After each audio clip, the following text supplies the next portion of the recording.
adik-adik remaja Agapus Toyo yang saya kasihi. Sebelum kita mendengarkan firman Tuhan, mari kita mengambil sikap berdoa. Kita berdoa. Damai sejahtera Allah yang melampaui segala akal, itulah kiranya yang memelihara hati dan hidup saudara-saudara di dalam Kristus Yesus Tuhan kita. Amin. Adik-adik remaja Agapus Toyo, firman Tuhan pada hari Minggu ini 19 September 2021, firman Tuhan terambil dari 1 Petrus 3 ayat 8 hingga ayatnya yang ke-10. Saya membacakannya ke tengah-tengah kita. Adik-adik remaja silahkan mengikutinya dengan melihat Alkitabnya masing-masing. Kita mulai ya. Kasih dan damai. Dan akhirnya hendaklah kamu seia sekata, seperasaan, mengasihi saudara-saudara, penyayang dan rendah hati. Dan janganlah membalas kejahatan dengan kejahatan, atau caci maki dengan caci maki. Tetapi sebaliknya, hendaklah kamu memberkati, karena untuk itulah kamu dipanggil, yaitu untuk memperoleh berkat.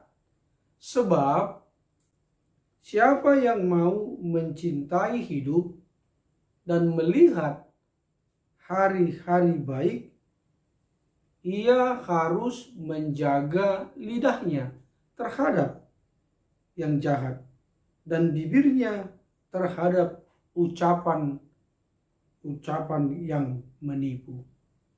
Demikianlah pembacaan firman Tuhan. Adik-adik remaja Agapus Toyo yang Pak Pendeta kasihi, firman Tuhan ini topiknya kasih membuat kita bisa berdamai. Sekali lagi, kasih membuat kita bisa berdamai. Adik-adik remaja sekalian, kita sama-sama tahu bahwa dalam hidup ini siapapun orangnya dan bagaimanapun keberadaannya pasti pernah mengalami apa yang namanya masalah, pergumulan, tantangan, dan bahkan penderitaan.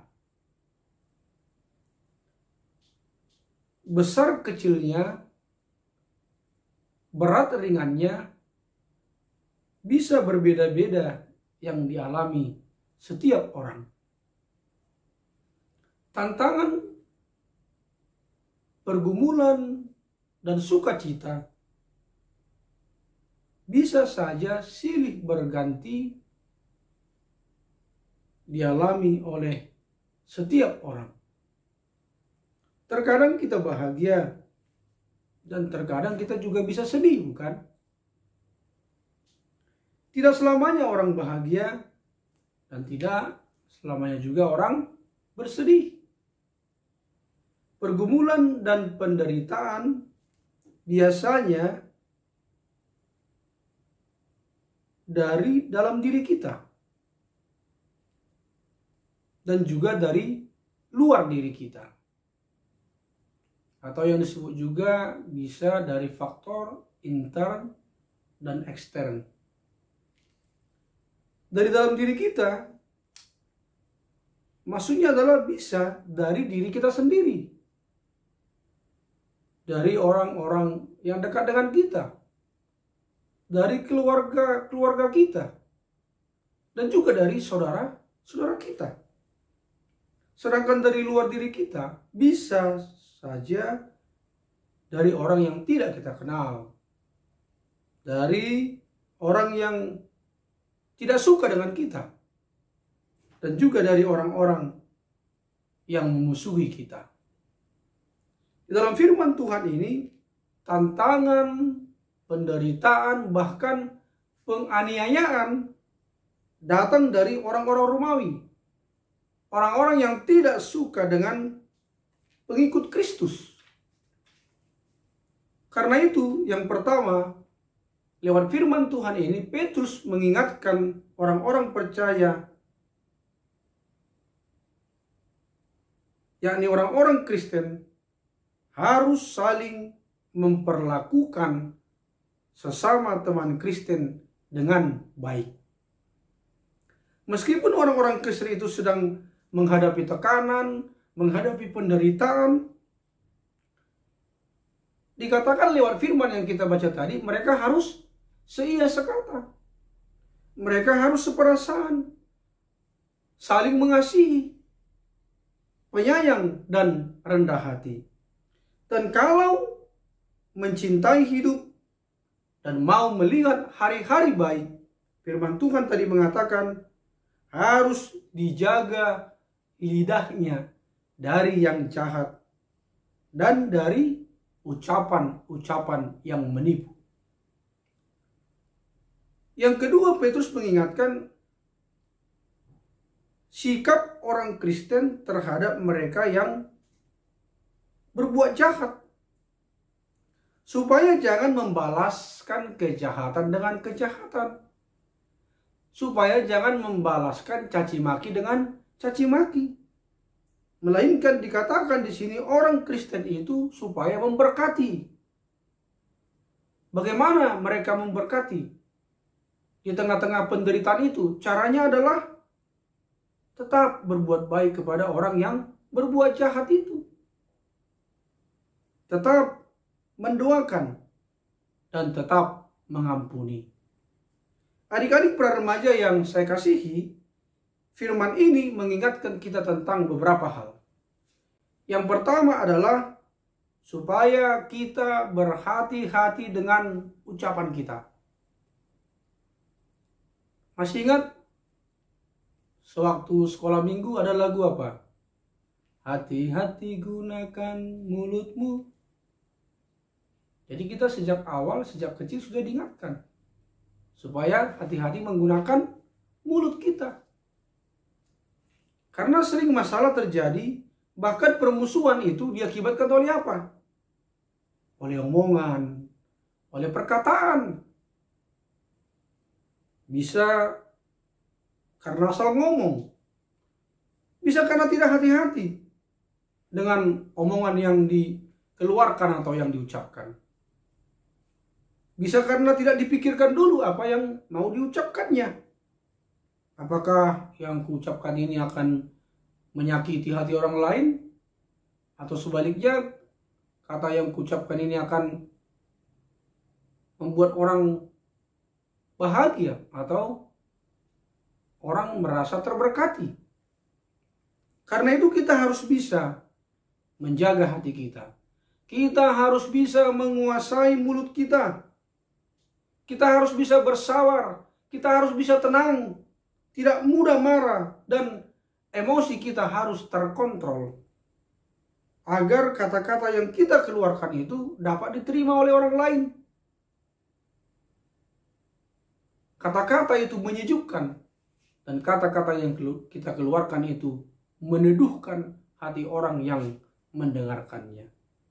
Kalau tidak bisa seperti itu, ya lebih baik kita apa? Lebih baik kita diam saja, menjauh, dan mohon undur diri, supaya keadaannya tidak menjadi parah.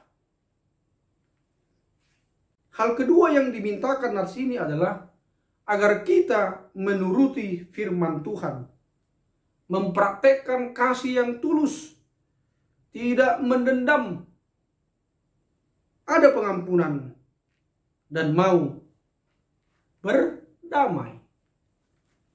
Adik-adik, para remaja sekalian, Pak Pendeta akan menceritakan sebuah cerita atau ilustrasi di dalam sebuah buku yang saya baca tentang bagaimana kita membalas kejahatan dengan kasih.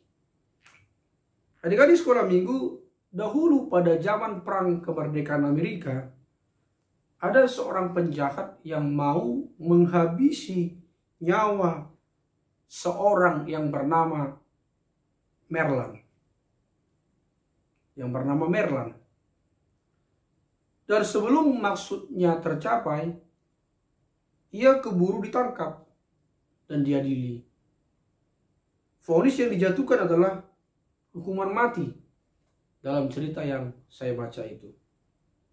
Menjelang pelaksanaan hukuman, Merlan, si calon korban, membaca firman Tuhan. Dia baca firman Tuhan.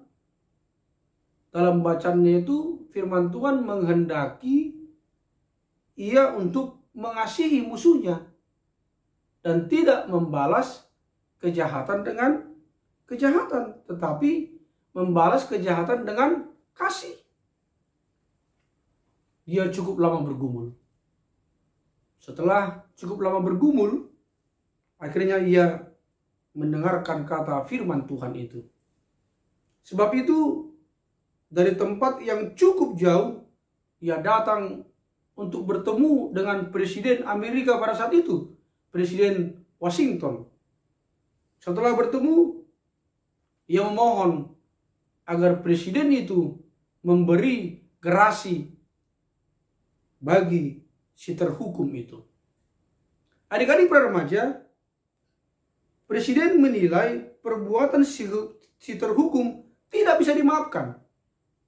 Ia berkata, "Saya menilai perbuatan temanmu itu jahat sekali dan tidak bisa dimaafkan." Itulah kata Presiden Washington. Merlan dengan nada memohon berkata, "Pak Presiden, ia bukan teman saya, melainkan saya adalah calon korban yang mau dibunuhnya." Dengan mata terheran-heran, ia menatap Merlan setelah mengetahui maksudnya berbuat demikian.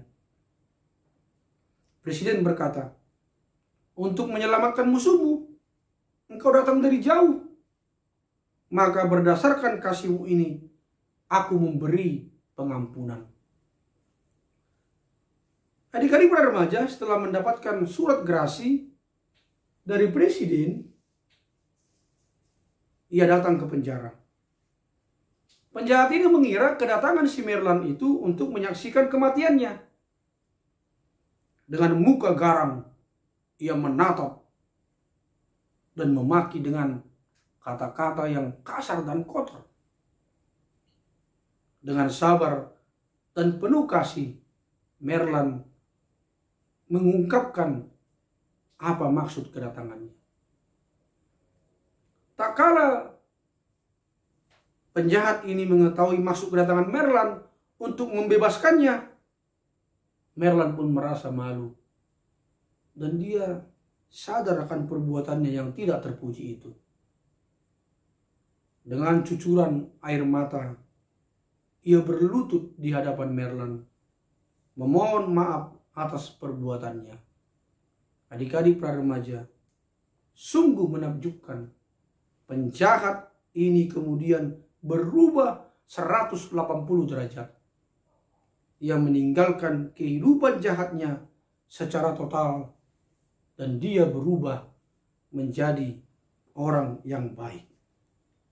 Karena itu adik-adik para remaja sekalian, kalau kita membalas kejahatan dengan kasih, Tuhan bisa menggerakkan hati orang yang jahat itu, bisa berubah menjadi baik. Amin. Mari kita berdoa. Terima kasih Tuhan untuk firman-Mu, agar kami menghidupi kasih dan damai di tengah-tengah kehidupan kami.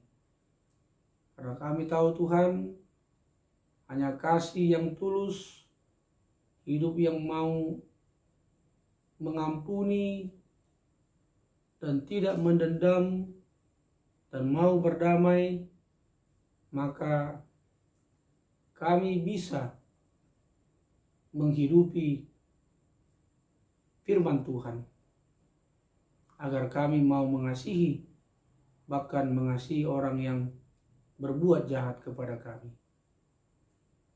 Karena itu Tuhan, tolonglah, kuatkanlah kami dan mampukan kami Tuhan untuk melakukan firman-Mu, agar kami menjaga hati, mulut kami dan ucapan kami, agar kata-kata yang kami mau ucapkan itu sungguh-sungguh kami renungkan, kami pikirkan, agar apa yang keluar dari ucapan kami atau dari mulut kami itu tidak menyakiti hati orang lain, tapi justru membuat orang senang dan bahagia bila berjumpa ataupun berteman dengan kami.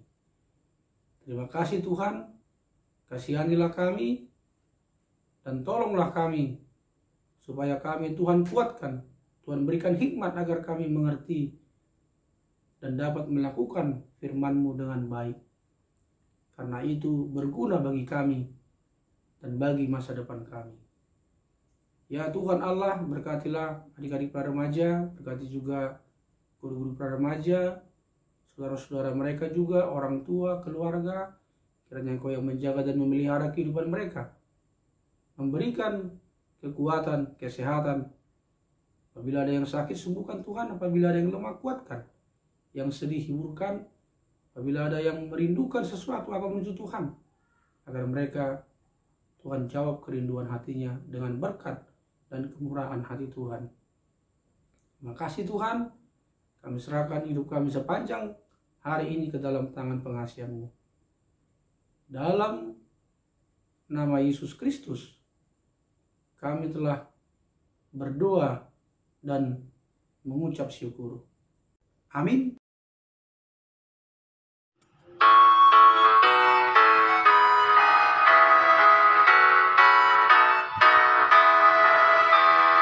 Bawa persembahanmu dalam rumah Tuhan dengan rela hatimu, janganlah jenuh. Bawa persembahanmu, bawa dengan suka, bawa persembahanmu, tanda sukacitamu, bawa persembahanmu, ucaplah syukur. Marilah kita bersama-sama mengucapkan doa Bapa kami yang di sorga. Bapa kami yang di sorga, dikuduskanlah nama-Mu, datanglah kerajaan-Mu, jadilah kehendak-Mu di bumi seperti di sorga. Berikanlah kami pada hari ini makanan kami yang secukupnya, dan ampunilah kami akan kesalahan kami, seperti kami juga telah mengampuni orang yang bersalah kepada kami. Dan janganlah membawa kami ke dalam pencobaan, tetapi lepaskanlah kami daripada yang jahat, karena Engkaulah yang punya kerajaan, kekuasaan, dan kemuliaan sampai selama-lamanya. Amin. Terimalah berkat Tuhan. Tuhan memberkati engkau dan melindungi engkau. Tuhan menyinari engkau dengan wajahnya dan memberi engkau kasih karunia. Tuhan menghadapkan wajahnya kepadamu dan memberi engkau damai sejahtera. Shalom, selamat hari Minggu, salam sehat, tetap semangat. Tuhan Yesus memberkati.